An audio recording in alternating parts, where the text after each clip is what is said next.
मैं हूं शिवम दिवाकर। आप देख रहे हैं शिवम दिवाकर यूट्यूब चैनल। इस वक्त हम मौजूद हैं अंशिका पीजी में और बहुत सारे भाइयों ने ये कहा था यूजीसी नेट जेआरएफ का भी वीडियो बनाइए, वो आप बनाते नहीं हैं। तो एक भाई हमारे साथ मौजूद हैं जिनका नाम है करण। ये यूजीसी नेट जेआरएफ की तैयारी कर रहे हैं। इनसे ही बात करेंगे कौन कौन सी बुक फॉलो करते हैं और कब से यहाँ पर हैं, किस तरीके से तैयारी करते हैं। तो करण भाई, सबसे पहले मैं ये जानना चाहूँगा आप कहाँ से आए हैं और क्या दिल्ली के मुखर्जी नगर में यूजीसी नेट जेआरएफ के लिए कोचिंग है? जी, मैं रायपुर छत्तीसगढ़ से आया हुआ हूँ और दिल्ली के मुखर्जी नगर में नेट जेआरएफ के लिए अच्छा से अच्छा कोचिंग सेंटर है। यहाँ पे अवेलेबल है, अच्छा पढ़ाई होता है। तो ये बताइए, आपको यहाँ भी कितने दिन हुए हैं लगभग? यहाँ मैं मार्च से आया हूँ और मार्च से अभी तक मेरा सेल्फ स्टडी चल रहा है। अगर हम आपसे ये जानना चाहें, अभी आपकी उम्र कितनी है, आपने ग्रेजुएशन कहाँ से किया, 10वीं 12वीं कहाँ से किया और उसमें आपका स्कोर कितना रहा था? जी, मैं अभी 25 साल का हूँ। मैंने ग्रेजुएशन भिलाई से किया था और उसके बाद मैंने एमबीए इंदौर से किया। मैंने कैट का एग्ज़ाम दिया था जिसमें 21st रैंक आया था मेरा।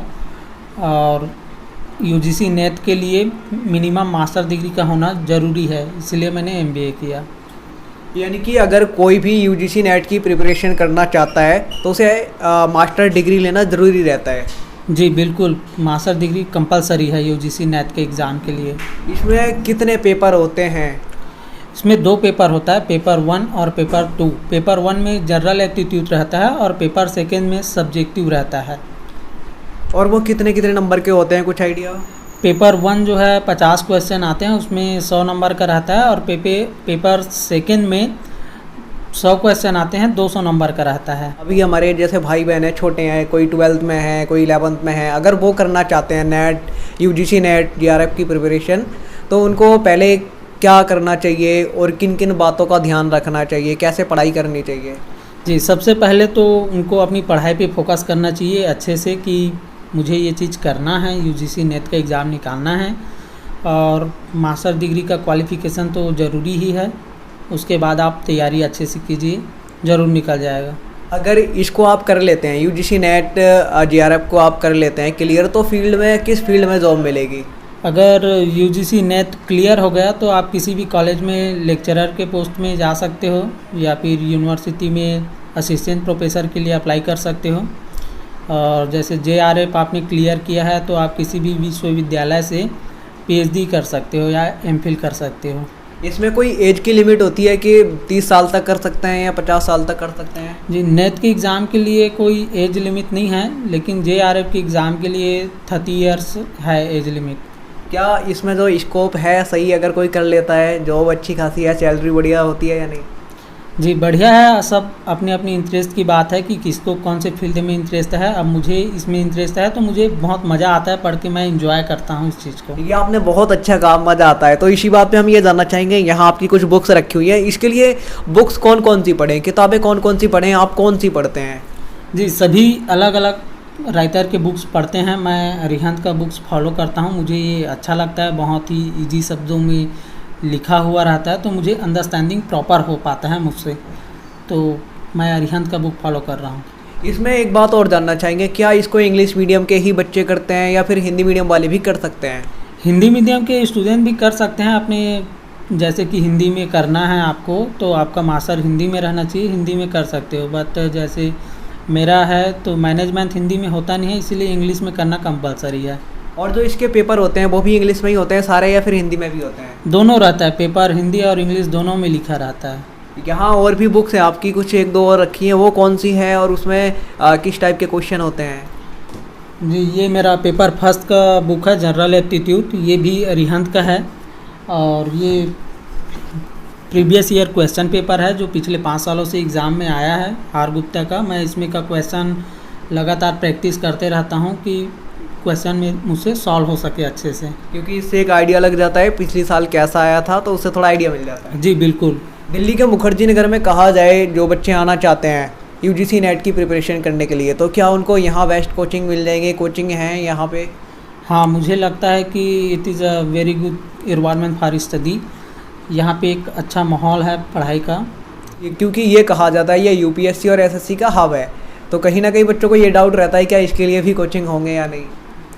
जी, अब सब अपने अपने ऊपर है, जो स्टूडेंट क्या सोचते हैं, क्या करना चाहते हैं, अपने ऊपर डिपेंड करता है। जैसे इसके लिए सबसे बेस्ट बुक कौन सी रहती है कि ये शुरुआत में पढ़ें? सब अपने अपने हिसाब से पढ़ रहे हैं बच्चे लोग, कोई कोई दूसरे राइटर का बुक्स फॉलो कर रहे हैं, पर मुझे मेरे इंस्टीट्यूट में मेरे सीनियर्स ने मुझे सजेस्ट किए कि मैं आर गुप्ता का बुक्स पढूं मेरे मैनेजमेंट के लिए, तो मैंने इसको फॉलो किया। यहाँ कुछ ये क्या है, आपके नोट्स हैं, इसमें नोट्स भी बनाने होते हैं? जी, मैंने खुद से बनाया नोट्स। आपने खुद बनाए हैं? हाँ। तो आपके नोट्स भी देखेंगे आपने किस तरीके से बनाए हैं, और जो आपको नए बच्चे देख रहे हैं, जो हमारे भाई बहन हैं जो देखते हैं, उनको आप क्या कहना चाहेंगे? जी, बिल्कुल मेहनत करते रहिए, अच्छे से अपने आप के ऊपर बिलीव रखिए सबसे पहले तो, और जब आपको ऐसा कुछ लगता है कि ये चीज़ मैं कर सकता हूँ, आई कैन डू इट, तो डेफिनेटली आप उस चीज़ को सफलता हासिल करते हैं। आज आप अपने मम्मी पापा से दूर हैं, तो कहीं ना कहीं वो हमें इतना बड़ा करते हैं पाल पोस के, उनके लिए क्या मैसेज छोड़ना चाहेंगे दिल्ली के मुखर्जी नगर से? Thanks to support to me, क्योंकि मुझे बहुत ज़्यादा सपोर्ट किए, इसके लिए थैंक यू सो मच। बिल्कुल, क्योंकि हमारे माता पिता होते हैं वो हमारी इतनी केयर करते हैं, इतना बड़ा करते हैं, तो उनकी याद हमें ज़रूर आती है, और फिर भी बाहर रहते हैं वो, हमें कितनी कड़ी मेहनत करके हमें भेजते हैं बाहर। आपको अब नोट्स दिखाते हैं भाई के किस तरीके नोट्स हैं, और हाँ, अगर कुछ रह जाता है हमसे पूछने के लिए तो आप कमेंट बॉक्स में कमेंट ज़रूर कीजिए, आपके विचार सादर आमंत्रित हैं। ये बिजनेस मार्केटिंग का सब्जेक्ट है, और ये मेरा नोट्स है जो मैंने सेल्फ बनाया है अपने लिए, और मैं इसी से पढ़ाई करता हूँ अभी तो। ये आपने खुद बनाए हैं अपने आप? जी बिल्कुल। और दिखाइए दूसरी कॉपी में जो आपने बनाए हैं। ये मेरा फाइनेंशियल मैनेजमेंट का नोट्स है, जो मैंने अपने फ्रेंड लोग से कंसल्ट करके और टीचर लोग से डिस्कस करके मैंने बनाया है। और भी है यहाँ पे दोस्तों, इन्होंने खुद बनाए हुए हैं, आप देख सकते हैं, और इनकी राइटिंग भी बहुत खूबसूरत है, आप देख सकते हैं, राइटिंग भी इनकी बहुत ही खूबसूरत है। और दूसरे दिखाइए, आपने 2 कॉपी के दिखा दिए हैं। ये भी नोट्स मैंने बनाया है, इसमें सभी नोट्स को मिला के मैं अपना स्टडी करता हूँ अच्छे से। ये मेरा क्वेश्चन का प्रैक्टिस है, जो मैंने मैथमेटिक्स का ट्राई किया बनाने का। अच्छा, इसमें मैथ भी होता है? हाँ बिल्कुल, पेपर फर्स्ट में रहता है। ओके, तो दोस्तों आपने इनके देखे नोट्स इस तरीके से बनाते हैं। जब आपने मास्टर की डिग्री ली, क्या उससे पहले ही आपके दिमाग में ये चल रहा था मुझे यूजीसी नेट की प्रिपरेशन करनी है, या फिर उसके बाद किसी ने आपको गाइड किया, भाई ने या दोस्तों ने, तब आपने सोचा कि मैं इसकी तैयारी करूं?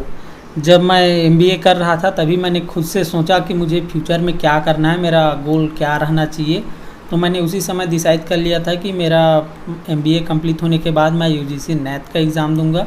सामने हम देख पा रहे हैं एक वाइट बोर्ड भी लगा हुआ है, क्या आपने लगाया और उस पर भी आप लिख लिख के प्रैक्टिस करते हैं क्या? जी बिल्कुल।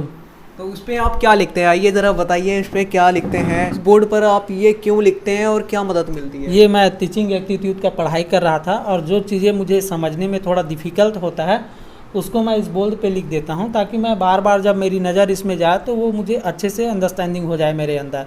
इसीलिए मैं कुछ इंपॉर्टेंट चीज़ें रहता है जो यहाँ पे नोट कर देता हूँ, क्योंकि बाद में जब आप टीचिंग करेंगे तो अपने लिखने की प्रैक्टिस भी हो जाती है। जी बिल्कुल। और अच्छे से राइटिंग भी सुधर जाती है। ये आपने लिखा है, इस पर भी आपकी राइटिंग बहुत अच्छी आ रही है। जी थैंक यू। ये बोर्ड भी आप बाहर से खरीद के लेके आए थे क्या? हाँ। अच्छा, तो डेली लिखते हैं आप इस पे? हाँ बिल्कुल। कितनी बार लिखते हैं लगभग? दिन में 3 बार।